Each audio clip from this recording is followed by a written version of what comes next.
Hello दोस्त, नमस्कार करती हूँ और स्वागत करती हूँ सरत्या लोकगीत 123 में। आप सभी का स्वागत है। आज हम बहुत ही प्यारा कहारवा नाच गीत कुंभ वाला सुनाने जा रही हूँ। गीत अच्छा लगे तो लाइक शेयर कमेंट ज़रूर करना। लीजिए आप लोग को सुनाती हूँ ये कहारवा नाच गीत।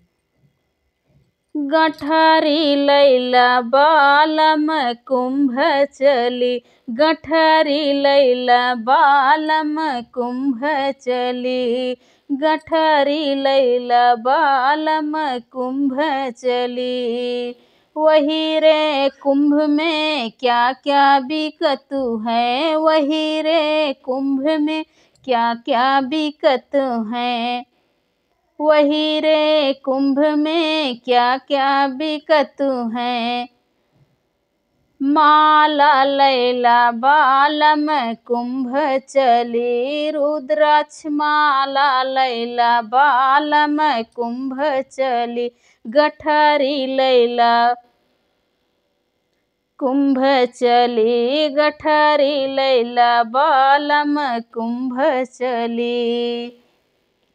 वही रे कुंभ में क्या क्या बिकत है, वही रे कुंभ में क्या क्या बिकत है, वही रे कुंभ में क्या क्या बिकत है। दीक्षा लैला बालम कुंभ चली, दीक्षा लैला बालम कुंभ चली, गठरी लैला बालम कुंभ चली, गठरी लैला बालम कुंभ चली। वही रे कुंभ में क्या क्या बिकत है, वही रे कुंभ में क्या क्या बिकत है। चुनरी लैला बालम कुंभ चली, चुनरी लैला बालम कुंभ चली, गठरी लैला बालम कुंभ चली, गठरी लैला बालम कुंभ चली।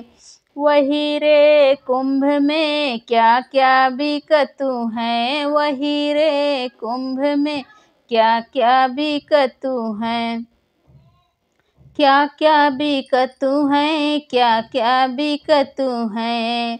पनावा लैला बालम कूचत चली, पनावा लैला बालम कूचत चली, गठरी लैला बालम कुंभ चली, गठरी लैला बालम कुंभ चली, गठरी लैला बालम कुंभ चली।